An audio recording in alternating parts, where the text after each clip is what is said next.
What is up, DCS Crew? So today we're going to go ahead and take a look at a knife from Kizer named the Kizer Jungues. Now, this has a 3-inch blade. The blade has a nice upswept, like Bowie style look to it. There's a lot of really cool stuff about this. It has the speed holes, obviously, to be able to go ahead and shed a little bit of weight. Steel liners, 154 cm steel. It runs on ball bearings and has a deep carry clip that you can transfer from left to right for tip up deep carry. But there's a little bit more to the story than just what you see here. In fact, let me go ahead and show you a little something. This one in particular is a prototype. Now, if you know very much about Kizer, if you don't know anything at all, let me go ahead and just let you on a little secret. They do not send prototypes. Luckily, I know somebody who knows somebody. And before the pandemic hit, I was sent this. And in secret, I was told to test it, to use it, and to report my findings. So now that the knife has actually been released, they have a Micarta variant, and they actually have a G10 variant. They've made a few changes, and ironically, they took into consideration quite a bit about the notes that I provided to them as a result of my use for this blade.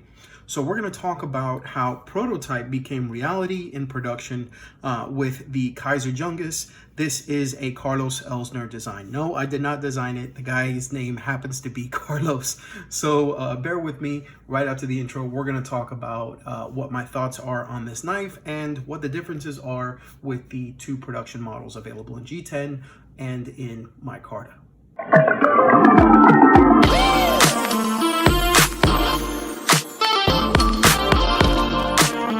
All right, guys, welcome back, and thank you so much for tuning in. So to make things a little bit easier for us to be able to go ahead and distinguish, the prototype from the production, just know that the prototype actually has this lanyard with this rune bead that was actually given to me on my Giant Mouse Ace Biblio. I want to say back in early 2019. It's something that I have actually kept, and I went ahead and I transferred it to this guy. I figured it'd give it a little bit of luck as I was using it as, at the end of the day, I can use all the luck I get, especially with what's going on with the pandemic. So let me go ahead and put this to the side and go ahead and show the specs over here. And I don't know if you've noticed, but the layout is a little bit different today. Decided to try something different. And while that's going on and the specs are on that side, let me go ahead and show you. This is the show side. That's the clip side. This is the back. That's the lockup. And this is it closed. Clip side, rear, show side. Okay, so I was given this particular knife by somebody who chooses to remain nameless. I will say that he is a very influential person within Kizer right now. They did have some shifts within the company, and he is somebody who's actually remained in contact with me for quite some time. In fact, you know what? Let me move these over here so you can see them a little bit better, and then move this to the side. Okay, so this is one of two designs that I was sent to be able to go ahead and check out.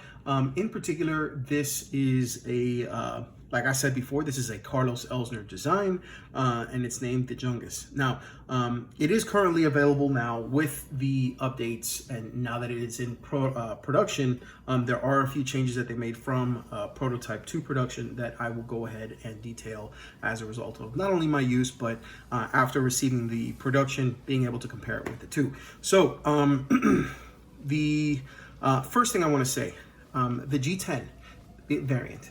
This is actually a very nice tactile G10. This was the G10 that, if I'm not mistaken, was used on the Vanguard version of the Kizer Gemini. Now, Kizer uses a bunch of different versions of G10, but it happened to be that this one is a little bit more tactile and a little bit more coarse.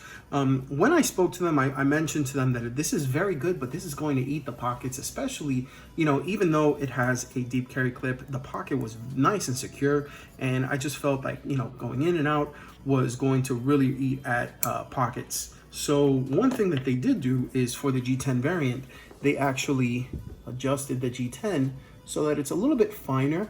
I'm sure you can probably see it from there. Let me go ahead and bring the other one right next to it so you can go ahead and see the difference in size with the G10. You can see the grains are actually a little bit bigger on this, and it's a little bit finer on the black G10. And I apologize that I don't have another G10 to be able to compare it with, but you know, it is what it is. And so that's one thing. So it made it a little bit smoother to the touch. Okay, I thought that was actually really cool. Let me go ahead and adjust here. There we go. All right, so that's the first detail that I actually noticed. Secondly, there are two deployment methods. One of them is via the thumb stud, okay? And being that it's on ball bearings, it actually, you know, opens extremely well. And then you have the flipper tab, which exposes the blade. And it is a very nice Bowie style blade with a hell of a lot of belly. Now, the biggest difference with deployment, I can go ahead and describe as two things. Number one, the thumb stud. Now, the thumb stud was a little bit more difficult to be able to go ahead and get behind. Not that it was difficult, but there was room for improvement with the thumb stud. So what they did was they actually moved the thumb stud a little bit more towards the spine of the blade. See if I can go ahead and show that there. Let's see if I can get that a little bit closer. There we go. They actually made the thumb stud a little bit bigger, and they put it a little bit closer to the spine of the blade. Okay, and aside from that, speaking of spine, you'll notice that there is jimping on the spine and there is none on the prototype. Likewise, there's jimping on the flipper tab and there is none on the prototype. So go ahead and go back down here and readjust. So, okay, there's that.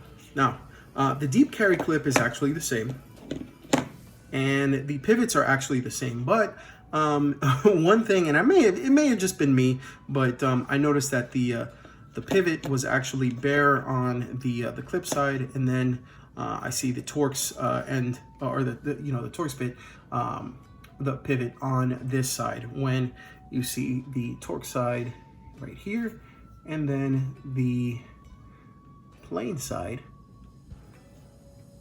right on the show side. So it's nice. I kind of feel like it gives it a nice cleaner look. I think I'm gonna go ahead and swap this one to the other way, because if you notice, there's like there's nothing here, and it kind of just flows with the circles, and it feels nice and I don't know, feng shui-ish, if you will. Okay, so there is that. Now, back to what I was saying about the different variants. Because of the production with the G10, I did mention also that it would be really useful to have a Micarta variant, and they did mention that there was one in the works. They asked me what I thought of their current variations in Micarta, and the truth is, I told them that the biggest issue with Micarta is that when you end up getting some, the quality of the Micarta it varies depending on the knife company you go to. I mean, I've had a knife, from QSP that had excellent Micarta. I had a knife from Giant Mouse that had excellent Micarta. I've had knives from Buck that have had excellent Micarta, but then there are some which will remain nameless, and it's not necessarily Kizer. Some other ones, even US companies that have Micarta on their handles, and it feels very cheap. It doesn't feel very tactile. It feels a bit coarse, and it just doesn't feel like quality when you have it in the hand. I will say the Micarta that they used here was a very good selection. This is actually their OD Green Micarta variant, and it just feels very good in the hand. It takes a very nice patina. As you can see, it's starting to darken in the back because I've actually been using this one quite a bit. And the Micarta itself, it feels really good. I kind of felt like, because of the way the handle was shaped, it kind of has a thick to thin kind of profile. It kind of feels like, I'm trying to lose my grip down here, and just in case it happens to slip out, I do have this lanyard here to be able to go ahead and keep a little bit of control.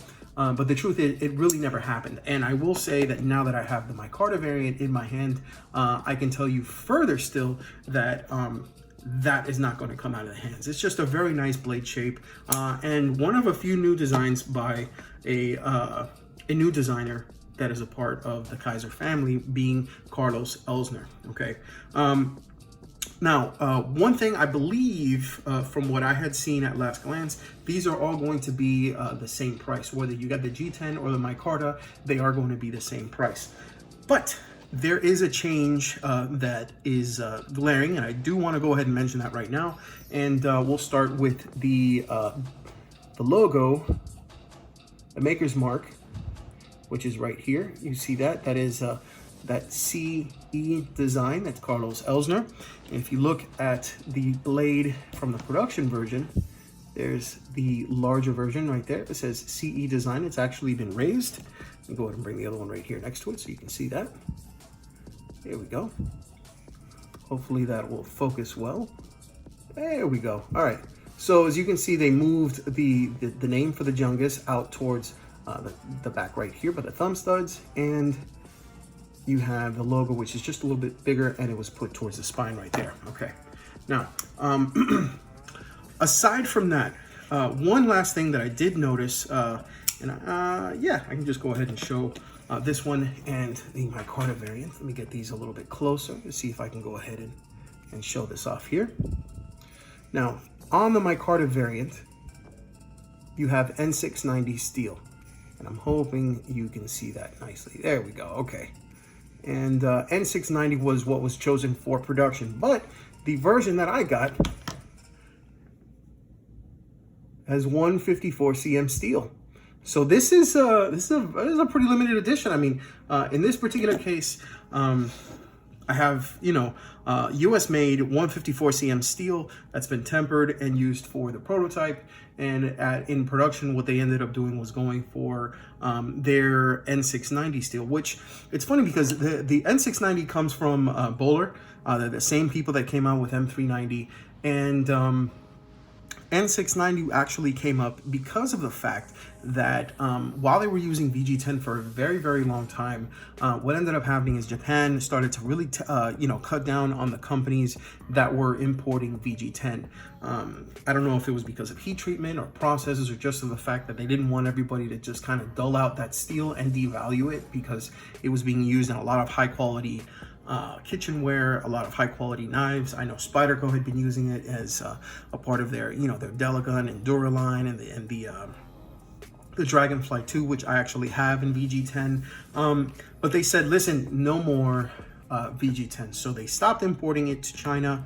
And because of the fact that Kizer was already working with Bowler to be able to go ahead and use their M390 steel, what they ended up doing was using their N690 variant, which is actually a really good budget stainless steel that has a lot of properties that are very similar to VG10, but is one of the catalysts that helped keep the cost down for the Vanguard line. Now, I say the Vanguard line because typically the upscale line, you know, will have something like titanium scales, S35EN steel, you know, even with inlays and stuff like this one, which is also from Carlos Elstner.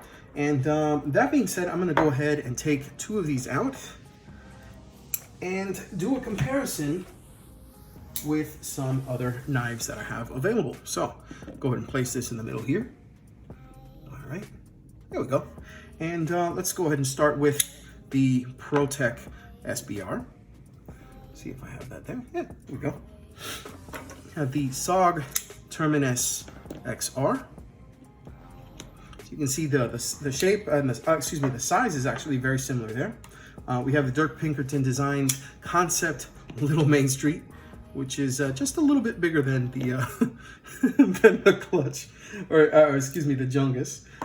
Speaking of the clutch, we have another Carlos Elstner design. This one is actually one of my favorites from him, and this is the clutch. Beautiful design. They actually make this one has a micarta inlay, and the other one that they make as a variant has shredded carbon fiber. Really, really nice. This is the Artisan Cutlery Arroyo from Dirk Pinkerton as well. And last but not least, yeah, I'll go ahead and show this one. This is the American-made Spyderco UK penknife. This is a non-locking blade with S110V steel and blue FRN. Ironically, this is is called the UK penknife, but it's made in Golden, Colorado, USA. So Golden, Colorado, USA, Earth, excuse me. So that being said, of the three, okay, if I had to choose one that I really liked, In all honesty, the green one is always going to be something very special to me because of the fact that, I mean, you know, it was the OG. It was the one that was sent to me, you know, to gather my opinions on the knife. So it's something very special. You're not going to see another knife that's like this. This one is in 154 cm. The other ones are in N690. This has a lot of things that were changed from one to the other. Even the, you know, from the G10, the blade steel, the jimping, the placement of the thumb stud, the size of the thumb stud, the fact that this one says prototype, the fact that the logo is actually differently placed here, and the fact that, you know, this is something that was sent to me with the intent from a company, low-key, asking me to go ahead and review it for them, you know, to really put it through its paces, you know, and use it in just everyday EDC, not, you know, thump on it and try to break it, but use it on times when I know that I would have needed a knife. I've cut, you know, large sacks of seeds for birds. You know, I've actually, you know, cut through lines for bales of hay, you know, gone through cardboard. I mean, you know, just general EDC stuff that I have actually been doing here at the house, you know, and it's actually worked extremely well. The tip was actually a big concern of mine because of the fact that it has this this very, very thin tip that is, I mean, great for punctures. But surprisingly, it held up extremely well. Now, I'm not going to tell you that, you know, the tip is going to be as fortified as, say, something like this right here, you know, because obviously this tip is not as acute, and it's more along the lines of something like the Arroyo right here from Artisan Cutlery. But the truth is, you know, this style of knife, it's interesting because it seems like a small knife. You have a 3-inch blade on here, but the blade is nice and thick, so you get nice deep slices when you actually use it. The Bowie style blade is actually something that you don't see very often, so I'm glad that Carlos, in his I guess wisdom, was able to go ahead and design something like this, even with this one having that kind of like different blade style, but designing this one in a way that it really stands out. Typically when you'd see something like this, it's a less refined version, like, say, you know, a Wharncliffe. But as you can see, it's kind of like they took a reverse tom to Wharncliffe. They kind of like curved this part and then they curved this part out, and that's what created that kind of blade design.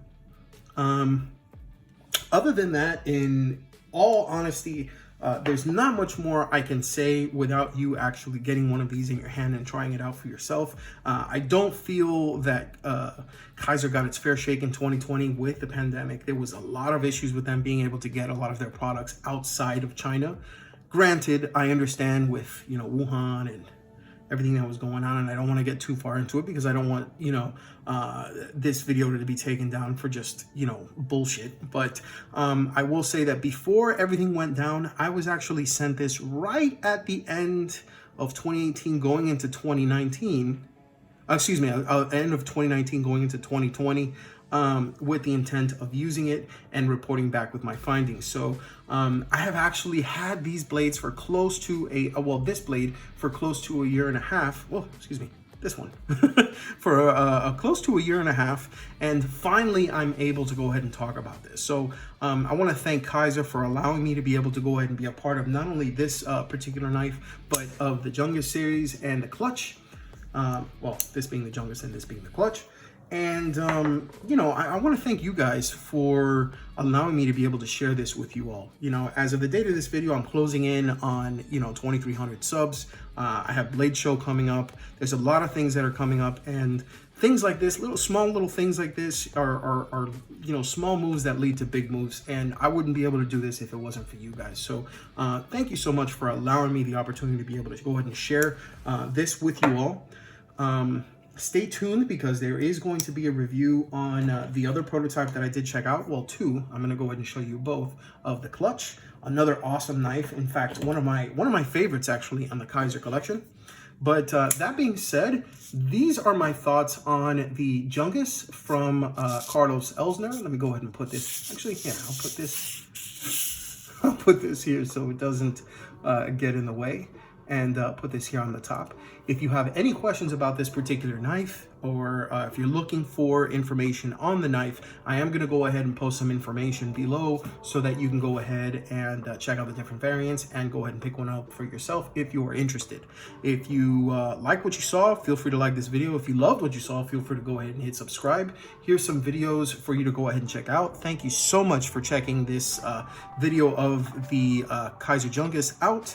My name is Carlos, not Carlos Elstner, but I am Carlos. You guys are great. I will see you all next time. Peace.